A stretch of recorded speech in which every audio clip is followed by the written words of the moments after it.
Hey guys, thank you so much for checking in on this video. This is my third video for the MCU reviews. The next film I'm going to be talking about is Thor, directed by Kenneth Branagh. I'm not going to take up too much time about talking about the story element for this, but it's about Thor. He gets kicked out of Asgard to Earth, he loses his power, and it's all about him regaining it through sheer act of selflessness. And here we go. Let's talk about the things that I loved about this film.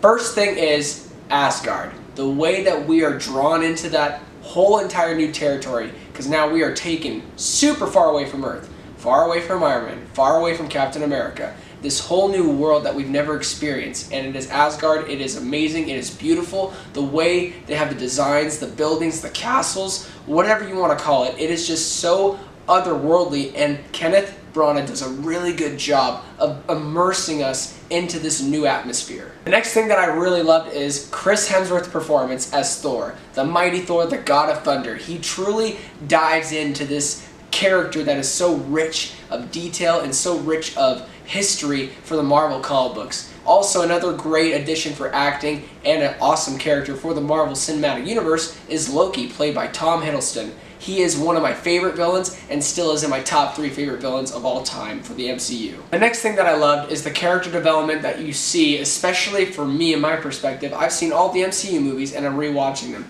And watching Chris Hemsworth Thor, his character that goes from this selfless man to this man that truly learns how to be a human, but also regain what it is to truly be a king for his people and to be a protector for the earth. Let's talk about the things that I didn't like in this film. The only thing that I can say that I wasn't really on board for was there were some pacing issues throughout the middle of the film. Not the entire film, just the middle, when he was kind of stuck in this little rinky-dink town with Natalie Portman and the other people that he's kind of with, stuck with a bunch of scientists. And yes, the scenes with Phil Coulson, all of them were great, but there was just something missing in these scenes that weren't as engaging as when we were in Asgard or when it was just scenes that were talking about Thor's history.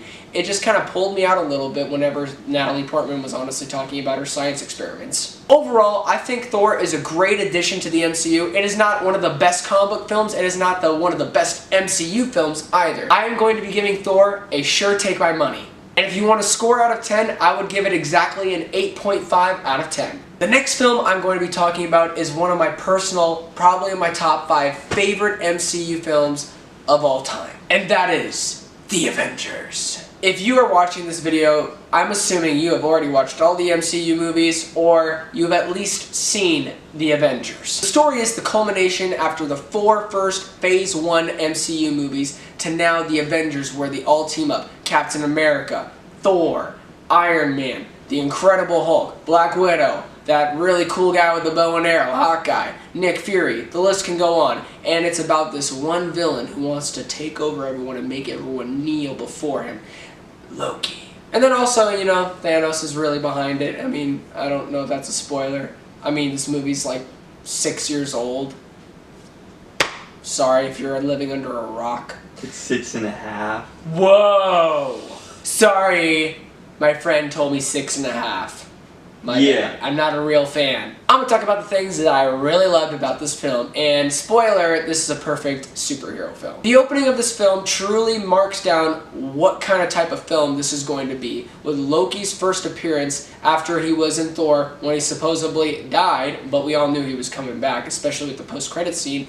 It truly gets you ready for what's in store for Loki as a character, but also the whole film. After rewatching it, there was almost every single sequence that I watched, my mouth was clearly just dropped to the floor because they took their time with this. They were so focused with details, not just with the story, but with the action. And I have to say, that fight scene with Iron Man, Thor, and Captain America in the woods is still one of my favorite MCU fight scenes to this day. The script in this film is just beautiful, and it is brilliant in every way. Whether you are a comic book fan, whether you are a movie lover, it just really shows you that these people really cared about wanting to show the right way of portraying these comic book characters, not just to fans, but to newcomers as well. The last thing that I'll say that really marks this down as one of the best and most perfect superhero films is that when you get that movie magic, when you get that money shot, honestly, of when the Avengers come together in the last 30 minutes. That one spinning shot, and we all know what I'm talking about.